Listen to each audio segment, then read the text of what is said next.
Ford Escort Specialist MST marries old-school style and heritage with state-of-the-art motorsport technology in a stunning return to the glory days of British rallying. We drive its red rocket Mk1. The car is most definitely the star. I have been fortunate enough to drive some very fancy stuff during my time doing this job, but rarely has anything provoked such a response as MST's vivid red Escort Mk1 recreation on this dreary November day in North Wales. Actually, I tell a fib. I do recall similar enthusiasm, and that was for my own Escort Mk1 Mexico, way back in the early 90s, the very last Escort I ever drove. Where are you now, Rep 300M? Not on the road, according to the DVLA. You've probably seen the MST machine already. It has become something of an internet and Instagram star. How could it not in the UK, where the Escort means so much to so many? The RAC rally is still spoken of with reverence, and Roger Clark and Tony Mason are national heroes. The bark of a Ford BDA through Dalby Forest, Lucas spots lighting up the night sky. Bobble hats and thermos flasks for the hardy spectators, or the evening rally report with Top Gear legend William Woolard for TV viewers at home. If that doesn't bring back a warm nostalgia, nothing will. And it's impossible not to reminisce about those halcyon days, given that it's now 50 years since Clark and Mason won the Escort's first RAC in 1972. Also fitting that the victory took place in November and, as was mandatory, the rally visited this very part of North Wales for 6 special stages. This very part of the country, Pwllheli to be precise, is about as remote as it gets. It's where MST Limited is based, MST standing for Motorsport Tools, under the direction of Carwyn Ellis and partner George Gikertses. Carwyn, as you will have guessed, is patriotically Welsh and a rally boyo through and through. George, meanwhile, is Greek, a graduate of Cardiff University, who decided to brave the UK elements and stay. Rallying is their shared passion, and together they have created something that is truly remarkable. The tools side of MST is now very much in the background. The Escort in Mk1 and Mk2 form dominates, starting from parts supply to now fully built and effectively brand new cars. That's right, these are no restomods, backdates or whatever you want to call the genre. After all, you can't restore what is a brand new body shell. That is the starting point made possible by MST's ever-expanding parts catalog, which now requires 2 warehouses to accommodate and has to be seen to be believed. This is the place where everything you need in order to create a complete Escort is housed. MST's first build, an equally red Mk2, was something of a leap of faith. Building body shells and supplying parts is one thing. Building a complete, turnkey car is quite another, not least because of the cost. The reaction, though, was nothing short of stunning. A Mk1 was the next, very obvious step. The Mk1 and Mk2 both have their fans, but it has to be said that the curvy, Coke bottle silhouette of the Mk1, together with its distinctive grille and headlights, and period Group 4 rally regulation bubble arches, is the prettier of the two. And if the Mk2 was a sensation, then the Mk1 build has turned Escort fever up to a noisy 11+, whereas the Escort under Ford was very much production line and mass-produced, an MST creation is hand-built from the floorpan up. This is a luxury that not even Ford's Borum-based Works rally team had, because they received bare body shells straight from the line, and then seam-welded these for added stiffness and installed the roll cages. MST starts with the floorpan, to which the roll cage is fitted and then the body panels assembled around that, with strengthening and seam welding as required. The result is a shell that is a good 50% torsionally stiffer than Raj and Tony's original 1972 Works rally weapon. And talking of Ford, what does the mighty corporate blue oval make of this Welsh cottage industry turning out hand-built, bespoke Escort recreations?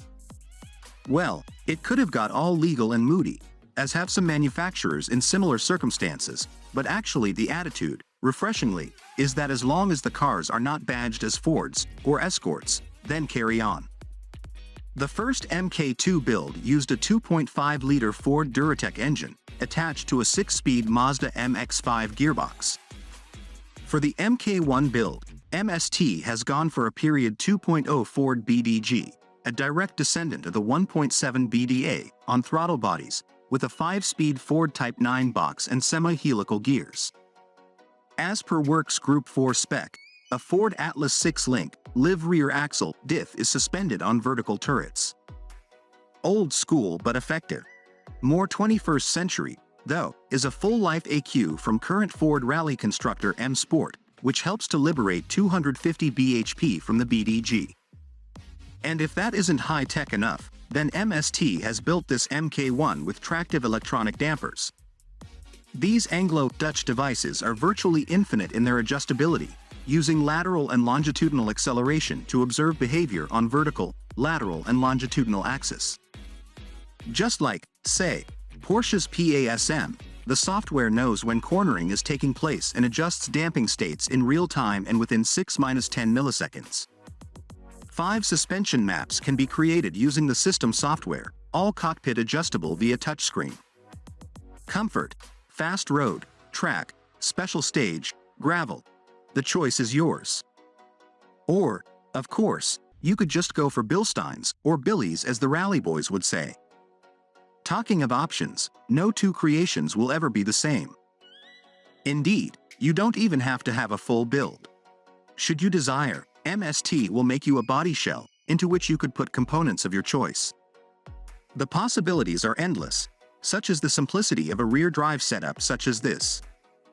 Other build options from MST are the aforementioned Duratec, or for the seriously hardcore, there is the Millington Diamond 4-cylinder in capacities of up to 2.8 liters and 350 bhp. And any of these can be attached to a sequential gearbox, too. We're starting to get carried away now, so back to MST's Red Rocket. The gold 13-inch Minilights, which offset the hue so perfectly, partially obscure AP4 pot brake calipers front and rear. Tire choice is Kumho Track Day style rubber. There are notes of luxury inside. The dash is nicely leather trimmed, while the door cards are in Alcantara, as is the roof lining.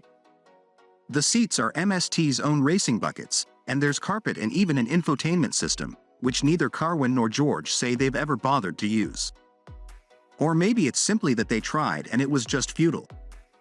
Futile because the cabin's so bloomin' noisy. We'll get to that, because it's nearly time for me to drive. Inside, I'm transported back to my own stripped-out Mexico. Small, but perfectly formed, you almost wear it, but then as now, there's plenty of room for my lanky legs, while the pedals and steering wheel position are spot on. Being comfortable is very important. Of course, the visibility is old-school panoramic, thanks to pre-safety regs-style skinny pillars all round. Not that safety is a major concern, with a full roll cage for protection. Having said that, there's no restraining driver aids, just brain connected to foot-style traction control. Sorry for the build-up, but I'm mindful of the adapted adage, never drive your heroes. Just standing still, the car is a thing of perfection and beauty, so what if it doesn't meet my sky-high expectations? What if my own Mexico was just a bit rubbish? Or, shall I just shut up and get on with it? Thought so. Blimey. How is it possible for a 4-cylinder to make such a noise? The snarls and gargles through the throttle bodies. The solid-mounted unit sends fizzing vibrations through the body shell, while the equally solid-mounted suspension makes its own contribution. It's a sensory assault. The sharp clutch needs a slip to get going. The throttle is trigger accurate, and the box's action is short and mechanical. There's no brake servo, and the super quick steering is just on the right side of manageable. You wouldn't necessarily know it has electromechanical power assistance. The MST Escort demands your full attention. It's not going to do anything for you. You drive, it responds, and how it responds rather depends on your inputs. There's no falling asleep or relaxing at the wheel. It's alive, too, in a way that I haven't experienced for a long time. Some cars go with the flow, and you just gently guide them. Not with this, you can't. It may have electronic damping, but even on a road-friendly setting, the car wiggles and jiggles, with an iron fist control over the Welsh topography. Were it mine, I might double down on the setup, but as it is, it's wonderfully animated and old school. Anyway, a magic carpet ride would be just weird and take away some of the character. Fast? You bet it's fast. Faster than Raj's own RAC winner. The Mk1 weighs a mere 950 kilograms, so 250 bhp is more than adequate, but it's more the way it delivers that grabs you as it howls past 5,500 revolutions per minute and furiously keeps on spinning to a near minus 8,000 revolutions per minute climax. Yes, the car is everything I expected, and more. My old Mex was way softer in all areas, despite it running on throaty twin Weber carbs. And, of course, its crossflow-derived 135 bhp was no match for 250 bhp worth of BDG, with its added electronic control. But I'm not here to compare and contrast. The MST machine is an intriguing mix of old and new tech, which adds a slightly digital edge to the analog Escort concept. If I'm honest, I'd probably fantasy spec mine somewhat differently and dial back on the hardcore. More torque for me, please, so I would go 2.5-liter Duratec and probably 6 speeds for longer legs. Oh, and some rubber bushes wouldn't go amiss, either. What wouldn't disappoint, though, is the absolute quality of the build because, before we get to the money, I'll just say the MST creation is absolutely worth it. And that's a clue, if ever there was, that a full MST factory build is, quite expensive.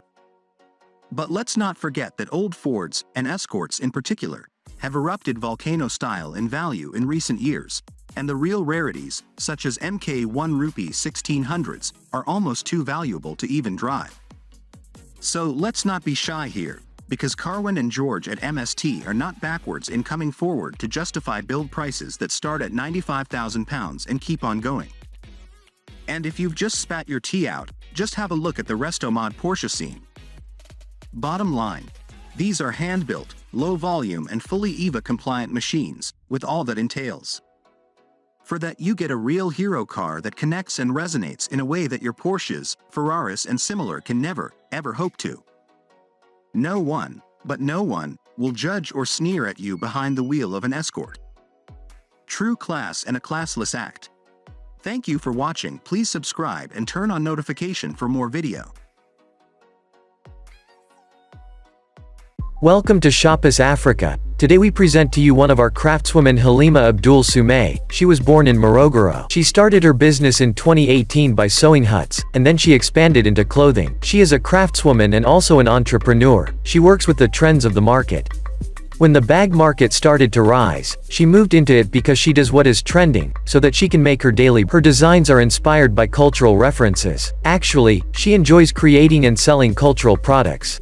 She is 32, and she is the mother of 3 children, Amina, Jura, and Zakaya. She has got a team of 3 people who are helping her. Her main is to reach out the target market, which is difficult because she has to make the bags and also looking for clients. From the precious products we see, Halima needs people who will value the products she makes.